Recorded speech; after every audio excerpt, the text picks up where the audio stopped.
Bom, estou tendo a honra de receber aqui mais uma. Eu já estou ficando. Você sabe que eu estou ficando profissional em Grace? Você tá parte da família, pô. Já é o terceiro ou quarto. Primeiro foi com o Renzo, é uma coisa masculina, muito. Aí depois Cesalina e você Cesalina. é muito mais agradável. Melhor, né? Eu acho que é melhor.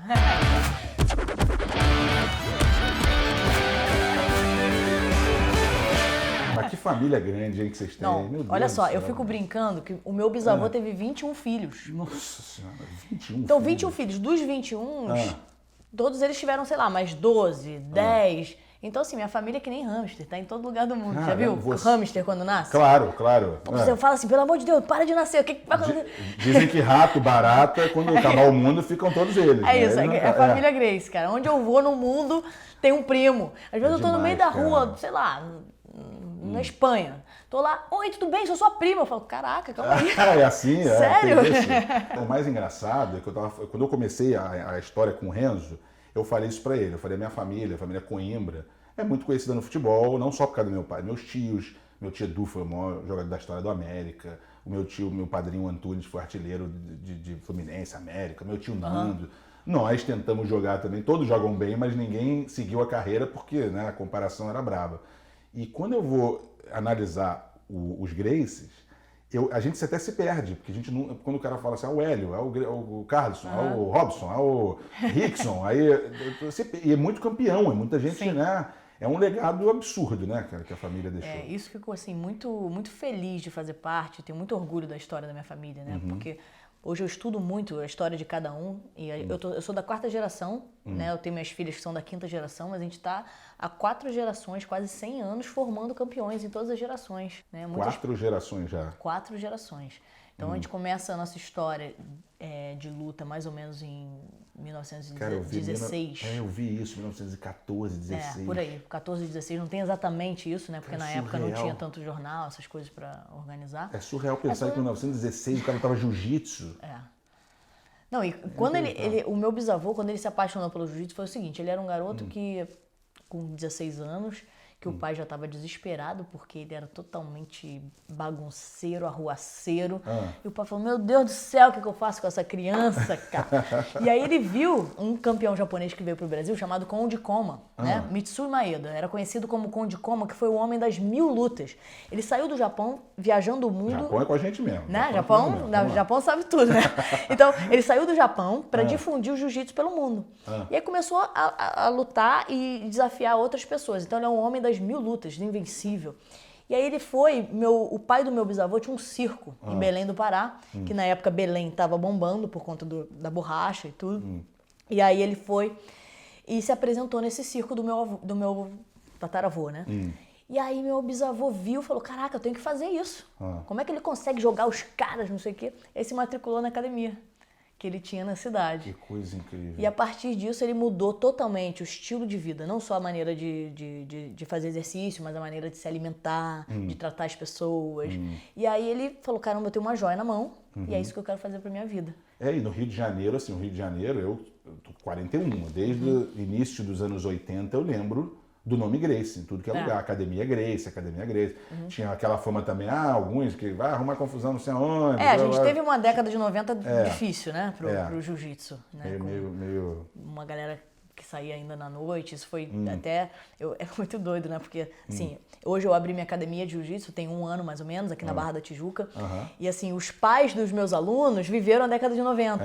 Então, eles ficam assim, não, mas eu não quero meu filho fazendo jiu-jitsu. Calma, vem cá que eu vou te explicar. Nossa, aquela mentalidade sabe, porque eles têm essa mentalidade da época, de quem viveu ali, enfim. Então a gente tem que quebrar muito, né, esse preconceito que existe e mostrar que não é nada disso, não é briga, que a gente trabalha a defesa pessoal, com valores de defesa pessoal, com metodologia, né? Enfim, então é um trabalho que a gente até hoje está trabalhando para mudar essa mentalidade. Que aumentou até com academias internacionais, nossa, só o Renzo do caramba, né? Não, assim... Todos têm, né? É impressionante, assim. Aí contando a história, saiu do Belém do Pará e foi pro Rio de Janeiro. No Rio de Janeiro, quem sabia de jiu-jitsu, ninguém praticava exercício físico, década de 20, tipo... era assim, cara, que esses malucos estão aí com a roupa de manicômio. Porque na época, pensar isso, só no manicômio que você usava aquelas roupas assim, pro pessoal amarrar os outros, entendeu? Aí, pô, todo mundo lá, pô, que coisa estranha. E aí eles começaram a ter que fazer desafio entre artes marciais para mostrar a eficiência do jiu-jitsu, né? E aí, assim, a história, pô, é tão legal, porque eles abriram a primeira academia, pequenininha, 40 metros quadrados. 10 anos depois, conseguiram abrir uma grande academia, que foi no centro do Rio de Janeiro. Isso nós estamos falando de quê? 1930 e pouco? Eles estavam falando 30 e pouco. Na verdade, 20 anos depois, 1953, foi a primeira grande academia mesmo, com uma estrutura. Meu pai nasceu, Então, foi 53, na Avenida Rio Branco, no centro do Rio de Janeiro. Então, foi aquele marco, assim, dentro da minha família, uma academia onde tinham aulas particulares e um currículo já definido de você vai aprender isso na primeira aula, isso na segunda, isso na terceira. E aí os alunos só tinham aulas particulares. Né? E aí foi crescendo e o jiu-jitsu ganhando o primeiro Rio de Janeiro para depois expandir no Brasil. E aí quando foi lá para fora e teve o UFC, aí o negócio... o UFC foi o... O Rorion que criou o UFC. E aí o Rorion fez o mesmo trajeto, o mesmo caminho que o meu bisavô fez de sair de Belém, vir pro Rio e ter que provar o que era o jiu-jitsu. Ele fez isso, ele saiu do Rio de Janeiro, foi para Los Angeles, pô, dava aula na sala de casa, chamava os amigos, vem cá, quer aprender jiu-jitsu? Pessoal, jiu-jitsu, o que é isso? Não, pra você se defender, defesa pessoal, e não. Ó, faz o seguinte, se você me vencer, eu te dou 1 ano de graça da academia. Nossa Senhora. Aí ele ia desafiando as pessoas. E o pessoal começou a ir, a garagem de casa ficou pequena, aí ele conseguiu abrir um espaço pra ter a primeira academia Gracie Mas lá. É engraçado porque quando a gente era pequeno era muito judô, né? Judô, Sim. Aí depois agora de karatê, o pessoal falava de karatê, pelo menos na minha época. Jiu-jitsu, eu lembro que ainda era uma coisa muito assim, pô, o cara que briga muito é o jiu-jitsu, e é aquela coisa de você aprender jiu-jitsu, você vai saber bater todo mundo. Você vai vencer todo mundo. Mas a gente só... Mas era só pra quem conhecia muito, assim, essa coisa da Barra, do Rio de Janeiro, assim, né? Não era tão difundido. E com o UFC, né? O Rorion criou o UFC, justamente pra mostrar a eficiência do jiu-jitsu. E o Royce, que era aquele... O Royce foi a primeira estrela, né? Foi a primeira grande Royce, estrela. com aquele rostinho dele, que ninguém dá nada por ele, fala assim, pô, esse menino bonzinho, não bate em ninguém. Nossa. Ele chegou ganhando Só gigantes. batia. O pessoal, caraca, é isso que eu também posso me defender, eu também posso lutar. E aí as academias começaram a explodir, né? E o jiu-jitsu hoje tá no mundo inteiro. Pô, já viajei esse mundo todo dando aula de jiu-jitsu. Não, imagina, a gente vai falar disso, mas o Rorion deve pensar assim, que o Dana White vendeu agora o UFC por... sei lá quantos bilhões, né? E ele vendeu isso bem... Foi 1 milhão que ele vendeu, 1 milhão e pouco de dólares. Que dor o coração. Devia ter ficado com alguma porcentagemzinha, né? Só um pouquinho. Deixa só um pouquinho, cara. 5% de bilhões 2 ou 5, tá bom. Nossa Senhora. Mas ele vendeu tudo e, enfim, não ficou com nenhuma parte, né, mas é uma coisa absurda, nem nada disso, né? Como cresceu, assim. Ficou mais que o boxe. Eu gostava muito de boxe, assistia as lutas do Mike Tyson, antes mesmo do... Sugar Ray Leonard, depois do Holyfield, tudo isso, a gente acompanha muito boxe. A luta, mas atropelou assim de uma maneira, né? Não era nem jiu-jitsu, era MMA nessa época. Aí, porque não atropelou, né?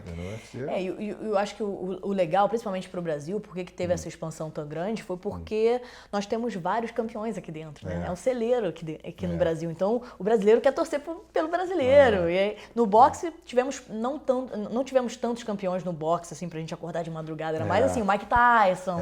Era, o fulano que a gente acorda de madrugada pra ver, mas... O Mike Tyson acordava muito. Nossa, eu pequenininha.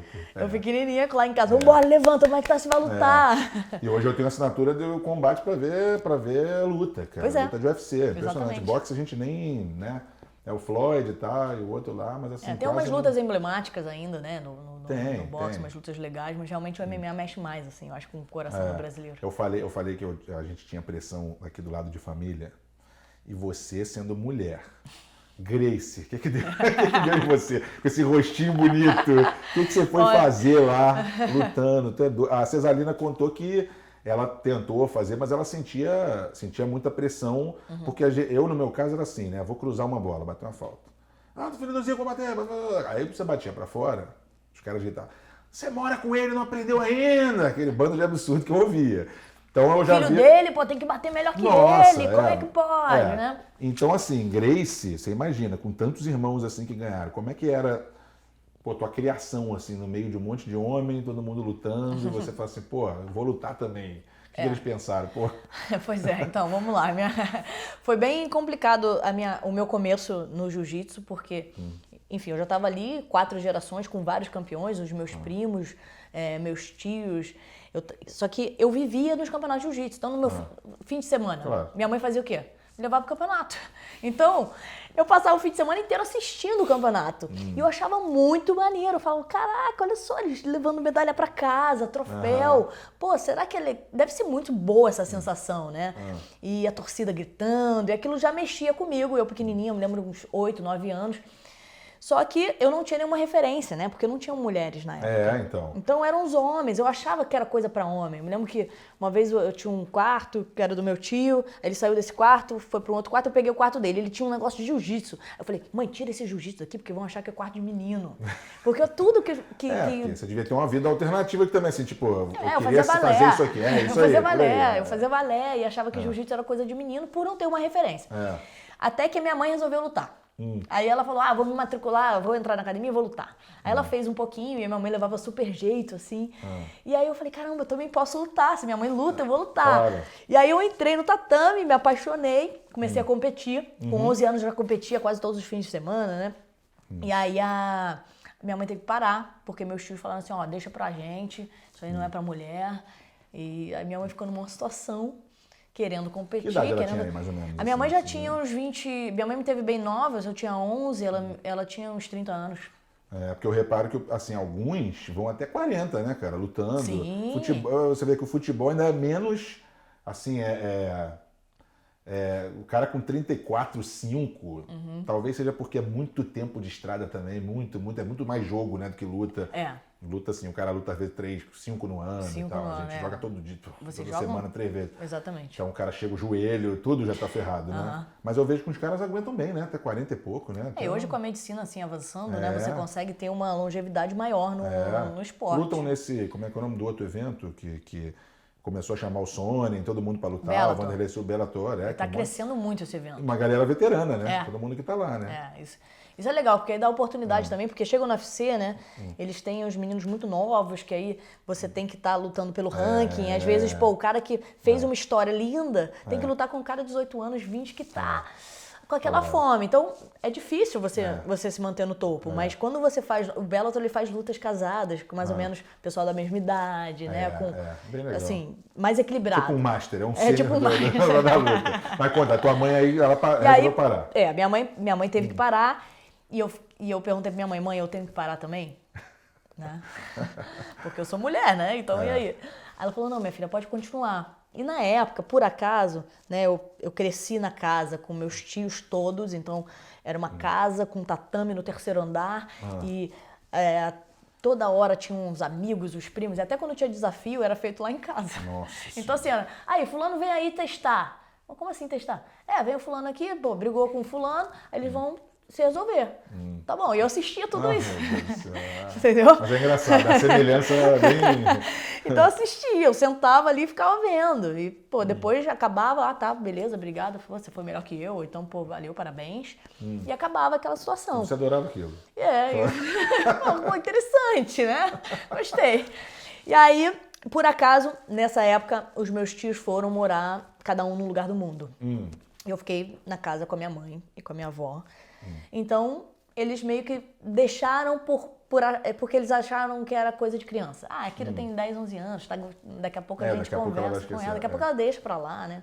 Daqui a pouco muda a cabeça dela. E aí eu comecei a competir e vi que era isso que eu queria fazer da minha vida. E com uns 14, 15 anos, meus tios chegaram pra mim pra falar assim, olha, Kira, eu acho que tá na hora de parar. Quem são seus tios, pro pessoal então, que meus tios sabe direito, mais próximos, né? Porque a família é muito grande. Mas eu cresci com Renzo, Ralph e Ryan juntos, na mesma casa. Ralph, meu amigo Ralph, que não é nem um pouco... Né? Imagino ele falando com você. Né? Ralph e Renzo, que dupla. Nossa Senhora. Pois é. Então, assim, a gente tinha uns 3... o tempo todo ali, mais os amigos que eram da família, porque a minha avó, cara, é a pessoa que ela agrega todo mundo. Então, os amigos que moravam longe, que não podiam treinar jiu-jitsu porque estavam morando longe, ela dorme aqui em casa, fica aqui. Aí eles ficavam uma semana, mas na verdade ficavam anos na minha casa morando lá. Então, eu tive vários, enfim, tios e amigos faixas pretas morando comigo. E aí, chegou nessa situação do tipo, cara, você não pode lutar. Tá. Aí eu falei, mas por que eu não posso lutar? Não, olha só, hoje vendo, o que eles queriam? Eles queriam me proteger de uma situação que, pô, realmente era um ambiente onde eu era a única mulher da academia. Eles ficavam assim, pô, qual o futuro que ela vai ter? Como é que ela vai ganhar dinheiro com isso? Nossa, eles sabe? imaginassem. Coitada, vai sofrer, porque não tinha patrocínio para mulher, não tinha premiação, a gente não lutava nem no campeonato principal, assim, no dia principal. A gente lutava com a categoria de base e olha lá, isso era sabe? lá pelos anos 90? 90. Tá falando 90, década de 90. Então, assim, eles queriam me proteger, né? Mas eu amava muito o jiu-jitsu e queria competir, queria me tornar faixa preta. E sentir o que os meus tios sentiam, queria assim, ser idolatrada, que nem eu idolatrava eles. Eu falo, caramba, eu tenho que trazer isso pra mim também, sabe? E a verdade é que lá em casa, cara, quem não é campeão não tem voz ativa pra nada, entendeu? Você acabou ganhando nessa brincadeira. 5 mundiais, é isso mesmo? Eu tenho 8 títulos mundiais no total, 5 pela Federação Internacional. 3 a E 3 a DC6, que é o campeonato mundial que a gente não precisa usar o kimono, né, o uniforme, que você disputa com várias modalidades de luta. Então você disputa o judô, greco-romana, wrestling, sambo, todas as lutas que a gente chama como luta agarrada, que é que não tem soco nem chute. É engraçado, né? Como é que sai lutando um monte de coisa. O Rigan tava falando disso, que ele lutou várias coisas pra poder. Você tipo, faz várias parado, modalidades, né? Faz várias não confunde, modalidades. Não, aí você consegue, pelas as regras são regras, meio você consegue se adaptar. E aí eu ganhei esses Mal comparando, títulos. é meio que jogar futsal e depois futebol de areia e depois por aí, né? Exatamente. Mais ou menos. Vamos lá. Futebol, tudo junto. Por aí. Porque não, a gente sabe diferenciar mesmo. 5 pan-americanos, 6 brasileiros, 6 estaduais, um asiático. Que isso? Asiático, foi no Japão. Como é que é isso? Como é que você disputou um torneio asiático? Foi um torneio que lá no Japão, foi o primeiro torneio... Naturalizou japonês. Foi o primeiro torneio de jiu-jitsu, né, da Federação Internacional no Japão. Eu fui pra lá pra competir. E esses aí que você falou foram os títulos, foram as medalhas de ouro, né, mas... Tadinha, tá com pouco, você deve estar com a... Essa sola de troféu deve estar igual a do meu pai aqui. Não, mas tem várias, assim... Prata, bronze, né? Tudo isso até chegar aí. Eu tô contando só que você ganhou, né? Você tá ganhou. E 5 mundiais, por exemplo, mundial de jiu-jitsu na tua categoria, por exemplo. Quantos competem assim no mundial desse? Então, normalmente no mundial a gente tem em torno de 5 lutas, cada luta tem 10 minutos. Então é eliminatória, perdeu, tá fora. Quantos participantes nós estamos falando? Então, na categoria faixa preta, você tem que fazer o circuito mundial, você tem um ranking para você competir, mas é em torno de 32 pessoas. Então são 32 pessoas que têm reais chances. Isso você via pelo Rio, aí depois no Rio Brasil, aí depois Brasil. Aí depois, Sul-Americano deve ter também, Pan-Americano, tá aqui. Pan-Americano, a gente faz o seu tempo. Hoje tem campeonato no mundo inteiro. Na minha época era mais... Os campeonatos principais eram no Brasil, né? Então meio que a seletiva era brasileira. A campeã brasileira era meio que assim, essa aí vai ganhar, ou tem chances do título, né? Mas hoje você tem que fazer um circuito, você corre tudo. Você vai pra Austrália, Ásia, enfim, você lembra, Europa. Os 5 mundiais, você lembra bem onde era cada um, né? Lembro. Onde era todos os 5? Então eu lutei aqui no Brasil, 2 aqui no Brasil. Lutei na Los Angeles... Lutei na Inglaterra, foram 3 em Los Angeles, 1 na Inglaterra, 3, 4 e 1 no Brasil, foi isso, 5. Cara, os tios babões lá que ficavam dizendo pra você não lutar, estavam lá vendo a luta? Não, isso foi muito bom, porque, assim, teve uma luta que foi no Abu Dhabi, né? Até brigar com os outros na plateia lá. E eu cheguei pra lutar, uma luta dificílima na minha carreira, e... Eu cheguei, eu já tinha perdido para essa menina que eu ia encarar na luta. Eu tava ansiosa, né? Toda aquela adrenalina no campeonato, todo mundo gritando e tal. E aí eu fui pro corner, foi eu, Renzo, Rickson, Kron, Roger. Aí quando eu cheguei, a arena toda... Aí eu falei, putz, eu vou ganhar essa luta. Só pelo meu corner. Só pelo meu corner eu ganho essa luta. É por aí, né? Foi muito bom, mas ter esse apoio da família, né? É muito importante. E aí depois eles falaram, pô, eu me arrependo do que eu falei. Fala. Eu queria te proteger, né? Então eu pulei assim, fui assim, resumindo tudo, porque eu fico imaginando o momento que você deve ter pensado assim, caramba, fiz a escolha certa, tipo, sabe? Porque daquele momento que eles falaram pra você não lutar mais, até você ter continuado um pouquinho. E, tipo, você lembra o primeiro título que você ganhou assim, a primeira Então, meu primeiro título foi um estadual, com 11 anos, 10, 11 anos de idade. E aí depois eu fui ganhar um brasileiro com 15, mais ou menos. Mas eu acho que o primeiro título importante foi um mundial que eu ganhei com 19 anos. Né? Depois de bater na trave algumas vezes. E aí eu ganhei com 19 anos. Aí foi um grande... Caramba, é isso que eu quero. Agora vai. Mas ao mesmo tempo, eu tinha um título mundial, mas pô, não tinha patrocínio. Não tinha premiação. Então a mulher, ela vivia numa situação bem difícil ali, né? Então, mas o título mesmo, aquele título me deu um empurrão. Tipo, isso aí vai nesse caminho que tá dando certo, né? Mas é engraçado, porque hoje você vendo assim o apoio. Eu tava aqui, a Milene teve aqui outro dia do futebol. Sim. Falou a mesma coisa, que era pioneira nos 90, 2000, até aí falou assim, hoje cresceu muito, beleza, mas o apoio ainda quer dizer, já é o ideal. Não é. Tudo bem que não é a mesma coisa que o homem, tudo mais, mas assim, já é uma coisa que você pode chamar assim de, sabe, mais... não, é bem melhor do que na minha época. Claro, não. Por exemplo, eu lutava, o próprio Abu Dhabi, um homem ganhava $50 mil e eu ganhava $2 mil.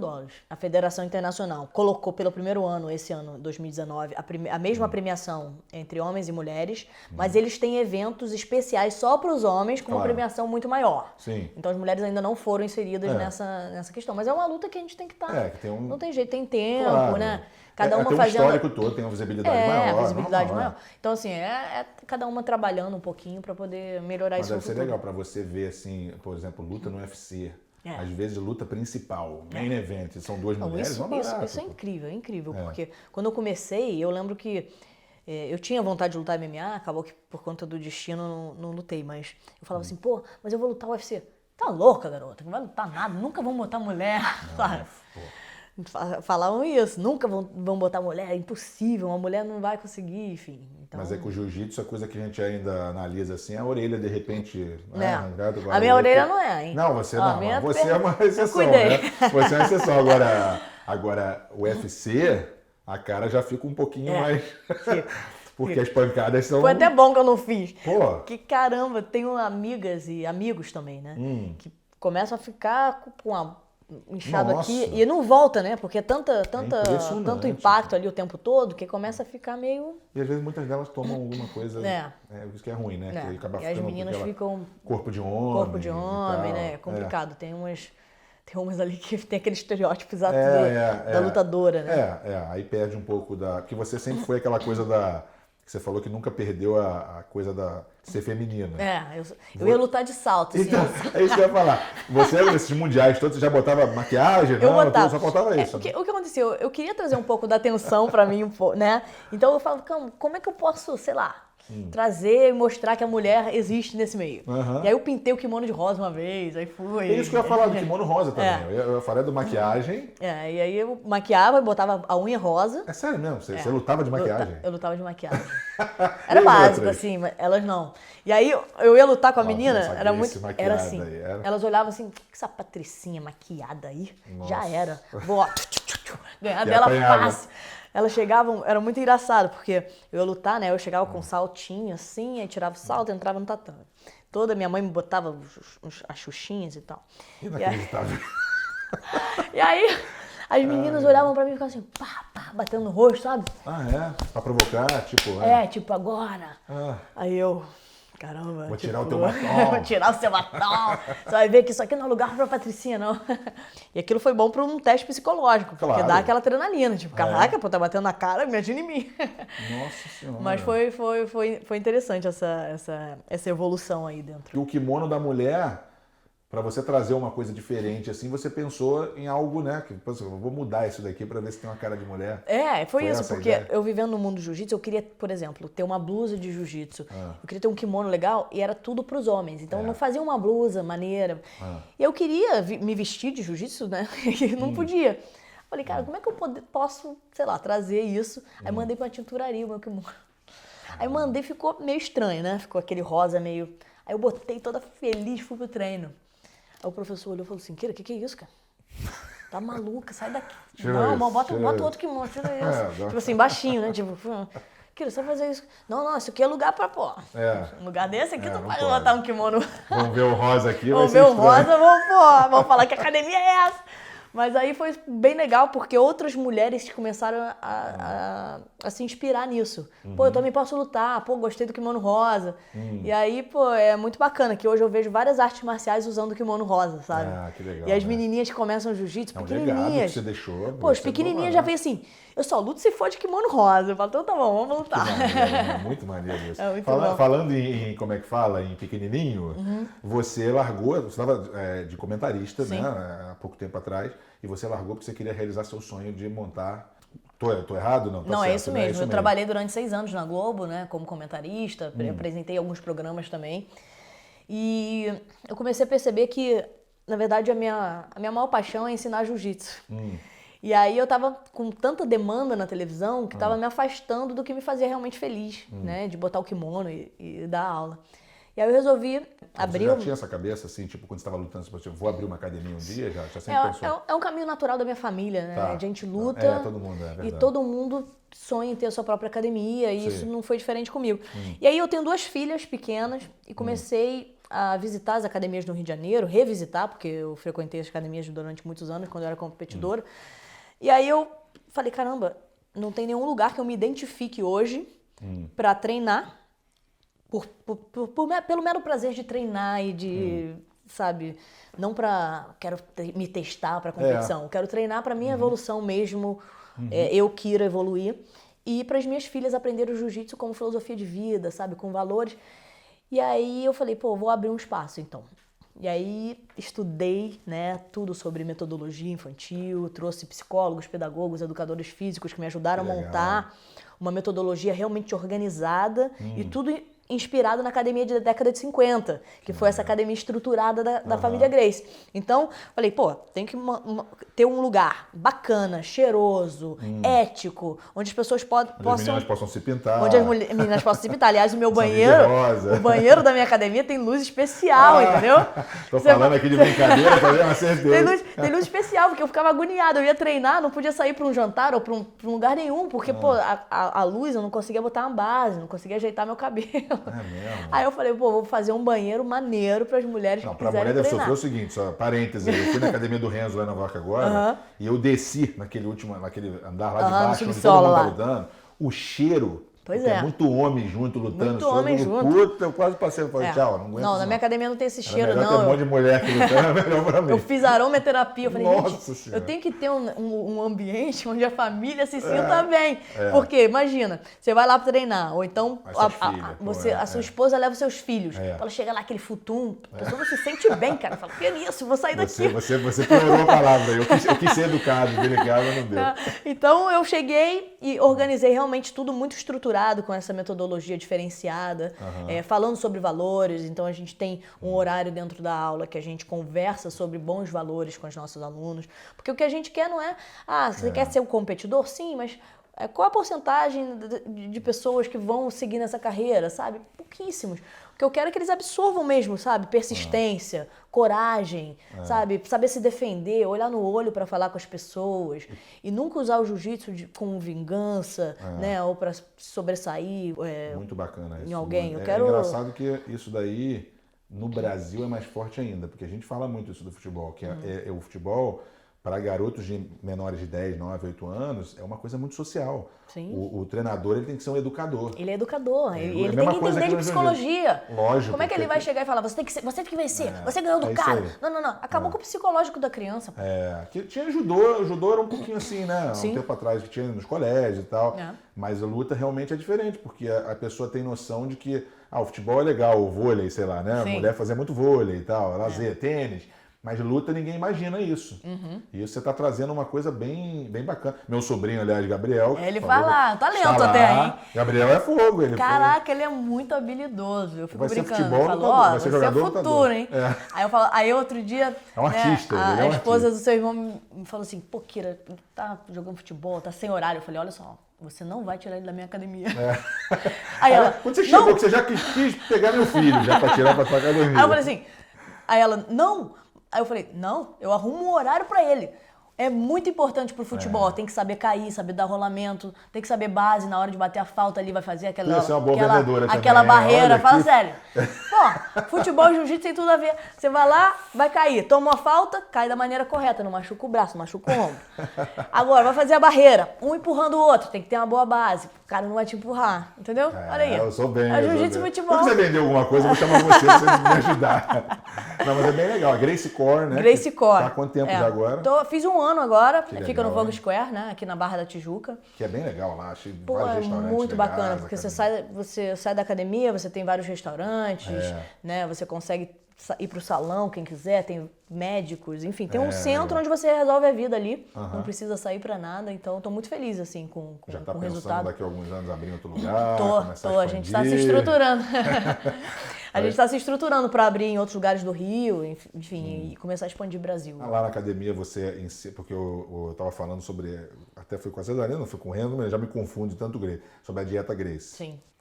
E ela estava contando, foi a Cesarina mesmo, contando sobre suco de melancia, que tinha as festas em casa, tinha refrigerante, ninguém não tinha, quer dizer, não tinha refrigerante, não tinha e as pessoas ficam meio assim, falou, não posso fazer nada, aqui é assim, não pode. Você foi criada com essa história da dieta Gracie a vida inteira. Eu sempre tive uma noção da alimentação, assim, de, olha, isso aqui é saudável, é muito importante comer bem. Tá? E aí, só que eu tive o lado do meu pai, que meu pai não tem nem aí pra alimentação. Então eu ia pra casa do meu pai separado da minha mãe, então ele comia um monte de besteira. E aí eu falava, caramba, que loucura, né? Porque ele come besteira, mas aqui na casa da minha mãe, tipo, de manhã eu tinha que tomar abacate com não sei o quê, batido. Aí eu fiquei nessa questão, até eu entender, né, depois de uns, acho que uns 18, 20 anos, o quão importante realmente era a alimentação. Então eu tive esses dois lados, né? Até que eu me conscientizei que era importante realmente seguir esse lado da família Gracie, sabe? Falei, caramba, você tem que... Você seguiu tudo da família Gracie, né? Todos as coisas você seguiu. E aí eu lembro do meu bisavô, Carlos, né? Eu ia pra casa dele, ele tinha uma geladeira que ele deixava a geladeira amarrada com um cadeado. Aí...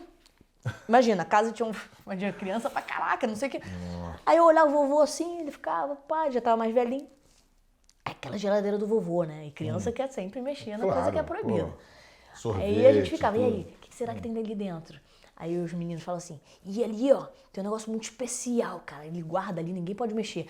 Brigadeiro, deve ter bolo, deve ter não sei o quê. A gente arrumou um jeito de abrir a geladeira dele. Quando eu abro, tem figo rami, laranja lima. Que depressão. Laranja lima até vai, agora o resto. Figo rami com não sei o que, ele era louco, só que ele guardava todo certinho da alimentação dele. E assim, me inspirou, né? Porque você vê os mais velhos da família comendo bem, aquilo ali você... E aí lá na academia, o que eu fiz? Eu fiz um café dentro da academia que atende os nossos clientes, as pessoas do shopping também, com as receitas da família Gracie. Você não tem nenhuma pizzazinha ali no cantinho para quem quiser visitar a academia? Esperar o sobrinho, esperar o filho? Não é nada, um queijo quente. Em frente tem uma pizzaria, então tem para todos os gostos, entendeu? Acho que eu vou deixar meu filho lá. Não, eu vou fazer um açaí para você que você vai gostar. Açaí você gosta? Açaí eu gosto. Então a gente tem um açaí direto do Pará, orgânico, adoçado com tâmara, que não tem xarope de guaraná. Claro que todo dia indo lá, um milkshake de chocolate seria legal ali também. Mas é muito engraçado. Acho que foi na Leda Naga que você estava falando sobre o negócio dos seus filhos, que você não... Você, né, cultiva isso, né? De não comer isso, não comer aquilo. Eu falo, ai, tadinho dos garotos. Pô, mas elas nem sentem, porque elas não provam, assim, minha filha agora, eu abri uma exceção que eu falei que na festa ela pode comer um pedaço de bolo ou um brigadeiro se ela quiser. Ela decide. Só que lá... Nossa! Eu dou opção. Só tem esses dois itens. Escolhe um. Só que lá em casa eu fiz um negócio que é interessante. Eu fiz um quadro de estrelinhas que ela vai ganhando as estrelas. Quando ela completa o quadro, ela ganha um presente. Milhagem, é programa de milhagem. É programa de milhagem. Aí ela tem no quarto, né? E aí eu falo assim, filha, e a estrela é sempre por coisas boas, né? Se você comportar bem, tratar as pessoas bem, você ganha estrela. Aí ela, tá bom. Aí eu chego na festa, ela, mãe, eu posso bolo? Eu falei, pode, mas se você não comer, você ganha 5 estrelas. Aí ela, 5? Se você não comer? Porque aí fez uma boa escolha. Nossa fez uma boa escolha. Daqui a um ano você completar e você ganha um pastel de queijo. Aí ela, 5 estrelas? Falei, mãe, você escolhe. Aí, às vezes ela escolhe o bolo, às vezes ela escolhe as estrelas. Aí eu deixo na conta dela pra ela ver o que ela prefere. E o Malvino também é assim, né? O seu marido também é assim. Você escolheu o cara certo. Né? Ele também... Não, a gente tem a mesma ideia, assim, sobre alimentação. Na verdade, assim, o que eu quero é dar escolhas pra ela, saber que ela tem escolhas e que... Tem coisas que fazem bem, outras fazem mal. Então... eu tento um pouquinho, mas é difícil. É o espelho também, né? Ver o pai e mãe se ver. Não tem jeito, não tem jeito. Você falou da tua academia, da parte social, mas eu vejo que você também faz palestras. Sim. Principalmente sobre defesa pessoal, que isso também é uma coisa que deve fazer com mulheres e tal. Sim. E eu vi você falando da sua ex-cunhada que foi salva pelo jiu-jitsu, né? Uhum. Quanto importante assim é a defesa pessoal para a mulher, principalmente, ainda mais numa cidade igual a nossa que está a gente vive numa situação muito delicada no Brasil inteiro. A cada 2 segundos uma mulher é agredida. Então, assim, eu criei um curso de defesa pessoal feminina, no qual eu dou ferramentas para as mulheres saírem das situações mais comuns de agressão. Então, o que eu fiz? Eu contratei um policial civil especialista nessas agressões contra a mulher, porque ele tem acesso a todos os depoimentos, tanto das vítimas quanto dos agressores. Então, eu sei exatamente como que um agressor age para pegar a vítima e como que a vítima age para sair da situação, ou quando ela é realmente levada para algum lugar, ou às vezes, num caso extremo, né, que ele chega a essa violência muito, muito pesada contra a mulher. Então, eu analiso todos esses dados e passo para as mulheres que fazem o curso quais são as situações, como que elas podem sair dessas situações, como não se colocar, né, numa situação de risco. Né? Porque a defesa pessoal ela começa muito antes da situação física. Mas é triste, né? Você pensar bem, né? Tem coisa horrível. que às vezes falava mesmo, né? Cuidado para não dirigir sozinha. Que absurdo, quer dizer, qualquer lugar do mundo você dirige sozinha, aqui não pode. Eu saí com as minhas filhas lá nos Estados Unidos, a gente abriu o vidro do carro. Ela, mamãe, aqui abre o vidro. Eu falei, aqui abre o vidro. Porque aqui no Brasil a gente não abre o vidro do carro, sabe? A gente está sempre tendo que estar muito atenta a tudo. E com 2 filhas meninas, eu tenho que dar essas situações, mostrar para elas, ó. O homem, quando pega uma mulher, ele tenta agarrar, abraçar e levar para um lugar. Você tem porque até... é mais fraca, né? E a gente tem que sempre pensar no pior cenário. Qual é o pior cenário? O homem muito mais forte. Porque normalmente vocês são mais fortes que a gente. Então, assim, ele tenta abraçar e você tem 5 segundos para sair. Como sair de uma situação dessa em 5 segundos? Então, primeiro, não se colocar nessa situação de risco. Se estiver nessa situação, aí a gente tem várias técnicas, né, que as mulheres conseguem fazer. E aí tem tudo, assim, tem uma psicóloga que trabalha também com a gente nesse projeto, que ela ensina a mulher a controlar as emoções, eu ia falar porque isso ela vai congelar. Ou ela vai fazer uma besteira, entendeu? Porque é interessante esse auxílio que você pede, o policial, o psicólogo e tal, porque você vê que não é uma coisa assim, no vazio, você está estudando para aquilo ali. Tudo tem base, embasamento, Embasamento. E a mulher, você fala assim, é só você fazer isso, aquele movimento e tal, só que a gente esquece que a mulher tem um outro lado. Por que você não fez?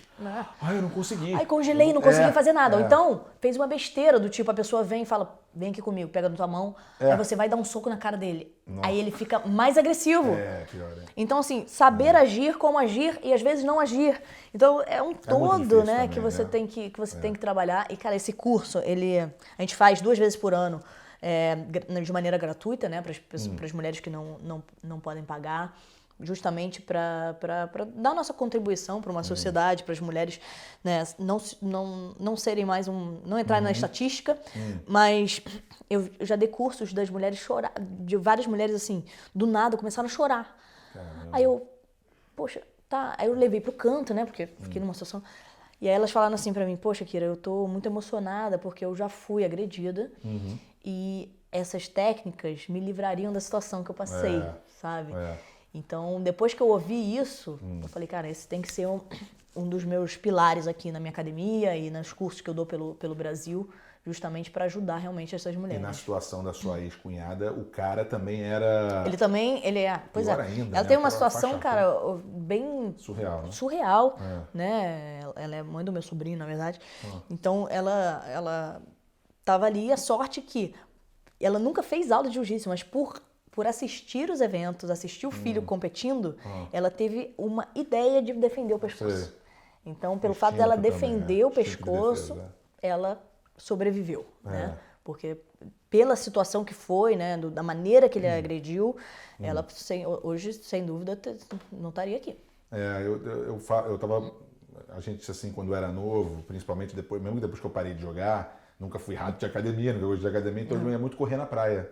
Correr na praia de noite, e eu sempre pensava em levar meu filho na praia. Hoje, eu que sou homem, não sou mulher, eu parava o carro ali na praia da Barra, e a gente caminhava, eu ia com meu amigo, a gente corria na areia fofa de noite. Cara, hoje você não fica, você fala assim, vou deixar meu carro aqui e levar o filho à noite, a filha. Você tá louco, na hora de botar dentro do carro, como é que você tem que estar atento, olhando tudo ao redor, para não, entendeu? Não é nem mais a carteira e o celular, não, é o cara esfaquear você no meio da praia, coisa de maluco, cara, entendeu? A situação é muito delicada, então, assim, eu recomendo a defesa pessoal, vou vender meu peixe aqui, porque realmente eu vejo melhoras incríveis, assim, nas pessoas, até se você não precisar usar, ela te dá um empoderamento, a maneira de andar na rua, a maneira de se portar, de falar com as pessoas, já muda, né? E isso evita também uma agressão. E não tem nada a ver com ser feminino não, né? Porque não tem nada, é questão só de postura em relação ao dia a dia, assim, de um homem sozinho, de noite, né? E as mulheres, elas tem muitas que vêm assim, não, mas eu não sou agressiva, eu não posso fazer jiu-jitsu. Falo, mas não tem nada a ver com ser agressiva. Eu não preciso ser agressiva. Já que você está vendendo o teu peixe, como é que as pessoas fazem para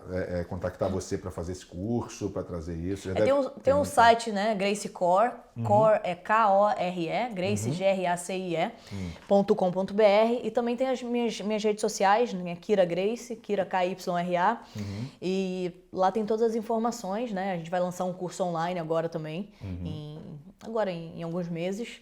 E aí as pessoas que não puderem ter o acesso na minha academia vão poder ter o acesso pelo computador. Legal, né? Vai poder fazer com um parceiro, enfim, com as amigas. Enfim. Uma ideia é espalhar. A pessoa está fora do Brasil, está longe, qualquer lugar. Qualquer lugar do mundo, né? Ela pode acessar lá e fazer o curso. Que legal. Pô, parabéns aí. Obrigada. Parabéns pela academia, pelo curso. Isso é muito importante, não só para as mulheres, para as crianças, para todo mundo. Agora vamos mudar um pouco o assunto, voltar para a luta. Vamos voltar. Porque nós falamos das mulheres na luta. Quem é que hoje quando você vê assim as mulheres, quem é para você a maior referência de luta hoje nas mulheres no UFC, por exemplo? Tem muitas mulheres, por exemplo, tem a Cris Borg, né, pioneira, que começou a MMA lá atrás, muito antes do UFC abrir as portas para as mulheres. Ela já estava lutando no alto nível, né? Ficou 15 anos, se não me engano, sem perder.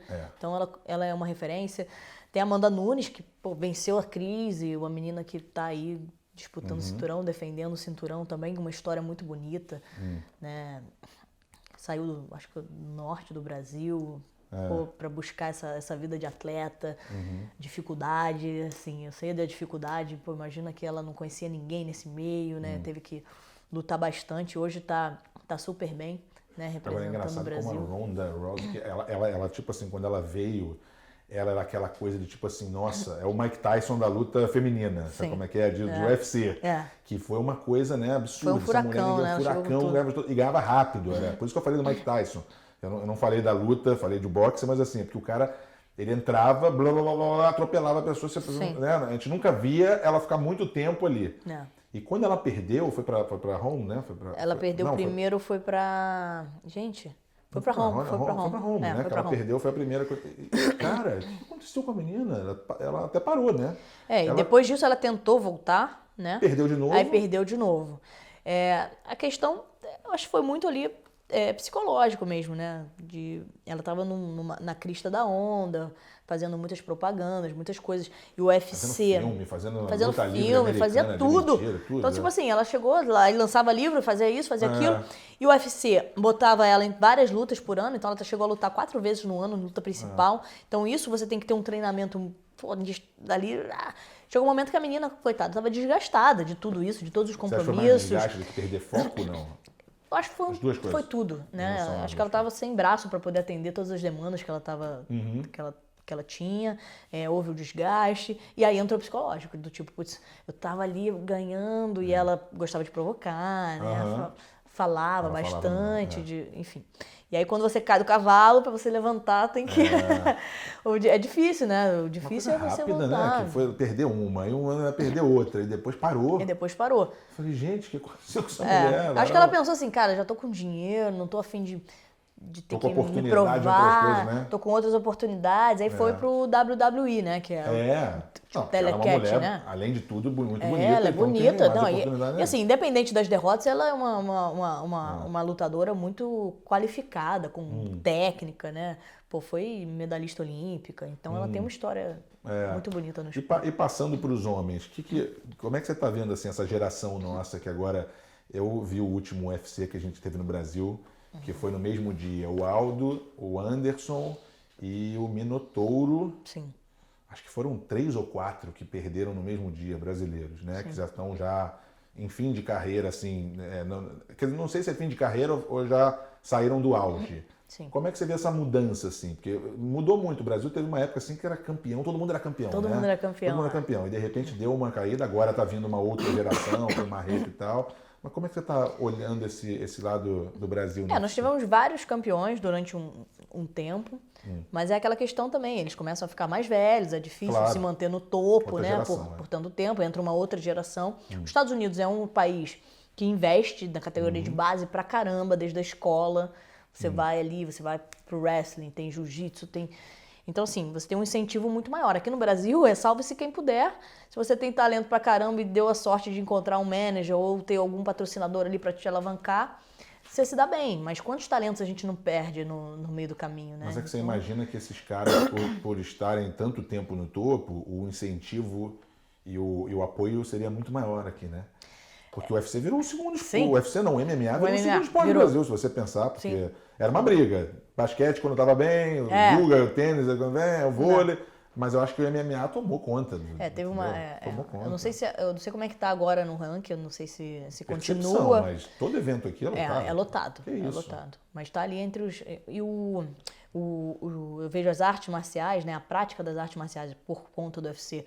Aumentou absurdamente. Caraca, aumentou absurdamente. Todo mundo conhece, todo mundo sabe. O pessoal vai pro Muay Thai, vai pro Jiu-Jitsu, vai pro Judô, vai pra... Enfim, né? Então ajuda muito para fomentar essa questão aí. Porque, é isso que eu tô falando, deveria ser um apoio muito maior, né? Porque se a outra nova geração deveria ter uma coisa mais uma... A questão é, a nova geração... até chegar na nova geração, você tem que ter uma categoria de base ali que você não sabe quem é que vai vingar ou não, né? Então... Fica naquela coisa. Essa categoria de base é que falta um apoio no Brasil, não tem. E quase todos foram morar nos Estados Unidos, né? Porque lá é muito... Eu fui com 18 anos, eu fui embora para os Estados Unidos também. Porque realmente aqui é muito O Anderson agora, inclusive, virou... Acho que se naturalizou americano. Se naturalizou americano. Gente, o Rafael dos Anjos foi para os Estados Unidos. Lá, Lioto, Verdun. Vitor Belfort, acho que muita gente. Rickson, Renzo, Ralph, todo mundo, a família inteira tá lá. Eu acho que só tem eu e mais um da família Grace aqui no Brasil. Você não pensa em, você eu mais um, eu mais dois, pensaram em sair daqui para lá? Ou não? Eu tive uma experiência de 6 anos fora do Brasil. E assim, eu não gosto de morar fora. Não. É mesmo? Eu tinha porque eu tinha um objetivo, mas eu não gosto. Eu gosto de morar aqui, eu tenho meus pais, né, minha mãe, minha avó. Eu amo chegar, não combinar com ninguém pra praia encontrar todo mundo, sabe? Eu gosto desse jeito de brasileiro, assim. E confesso que, assim, eu tenho uma responsabilidade com o jiu-jitsu no Brasil. Todo mundo indo embora, eu preciso manter o legado aqui. manter o legado aqui. Legal. Porque isso. As pessoas querem muito, todo mundo vai lá pra fora. E o jiu-jitsu no Brasil, cadê? Tá esquecido? Ninguém mais quer saber do jiu-jitsu no Brasil. Né? Então, eu tenho essa responsabilidade de realmente trazer um jiu-jitsu de qualidade para que as pessoas possam aprender de verdade aqui. Não, e quando eu fui jogar fora, meu pai sempre falava assim, você vai pra fora, você não pode ficar lá fora com a cabeça aqui. Sim. Se você tá lá, a tua cabeça tá lá.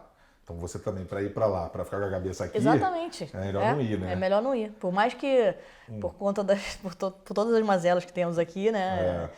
Eu não consigo ficar lá fora, enfim.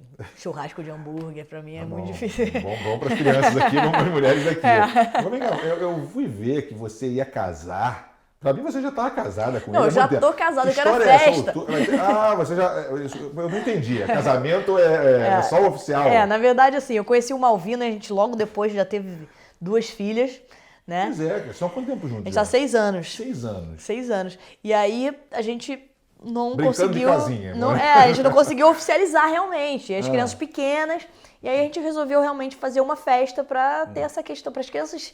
participarem com a gente, né? Mas no dia da criança. É um ritual. No dia da criança. No dia das crianças a gente vai 3 casar. dias antes do meu aniversário. E minha filha faz dia 13, um dia depois. É mesmo. O Bruno, meu irmão, é 16. É todo mundo ali. Todo mundo ali na junto, mesma época. Que legal. E vai ser em Fernando de Noronha? Fernando de Noronha, Caramba, que legal. A gente tá animado, assim, vai levar... A gente fechou uma festa para 60 pessoas. Que maneiro.